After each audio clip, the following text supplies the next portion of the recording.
रामधरी भाग 1 अभ्यास 1 स्टार्ट। सभापति महोदय, मैं रक्षा मंत्रालय की मांगों का समर्थन करने के लिए खड़ा हुआ हूँ। विराम। वर्तमान घटनाओं से पता चलता है कि संसार का हर देश अपनी सुरक्षा के बारे में चिंतित है और उसके लिए हर प्रयत्न कर रहा है।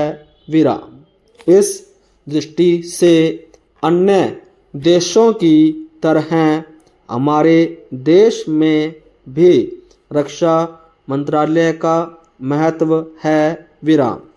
मुझे इस बात की खुशी है कि जहां अन्य मंत्रालयों की उनके पिछले साल के कामों के बारे में काफ़ी आलोचना हुई है, वहाँ इस मंत्रालय की कम आलोचना हुई है। विराम।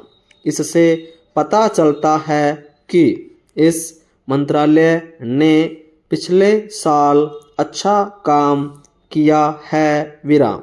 मोटे तौर पर किसी भी देश की सुरक्षा नीति का लक्ष्य यह होता है कि दूसरे देशों, खास तौर से पड़ोसी देशों के साथ मित्रता के संबंध स्थापित हो और हम एक दूसरे के मामलों में हस्तक्षेप न करें।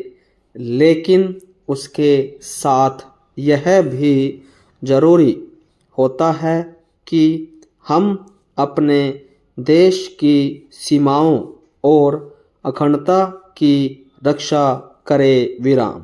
इसलिए हमारे देश का यह कर्तव्य हो जाता है कि हम अपने पड़ोसियों के कार्यों पर पूरी नज़र रखें, क्योंकि आज तक हमारे देश पर जो संकट आए वे हमारे पड़ोसियों से आए हैं। विराम।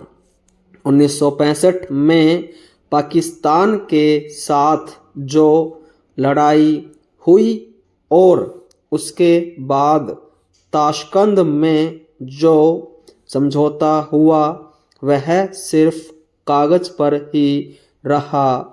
पाकिस्तान ने उस पर कोई अमल नहीं किया। विराम। इस दृष्टि से बहुत जरूरी है कि हम अपने देश की सुरक्षा की हर तरह से व्यवस्था करें। विराम। हमारा उद्देश्य दूसरों पर आक्रमण करना नहीं है, लेकिन यदि हम पर कोई आक्रमण करे तो हम में इतनी शक्ति अवश्य होनी चाहिए कि हम उसका डटकर सामना कर सकें। विराम। आप जानते हैं कि पिछले दिनों पाकिस्तान को अमेरिका और चीन से काफ़ी मदद मिली है। विराम। रक्षा मंत्रालय की रिपोर्ट में भी कहा गया है कि पिछले साल अमेरिका ने पाकिस्तान को 1500 करोड़ रुपए की फौजी सहायता दी है। विराम।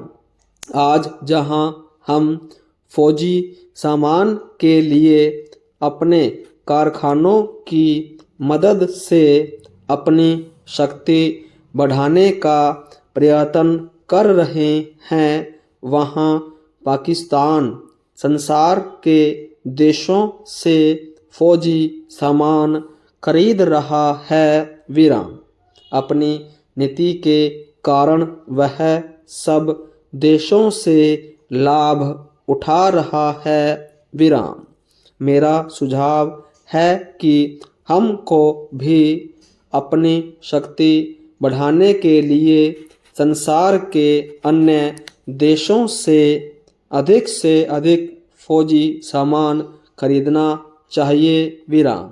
आज तिब्बत की सीमा पर चीन की 1.5 लाख फौज खड़ी है वीरान।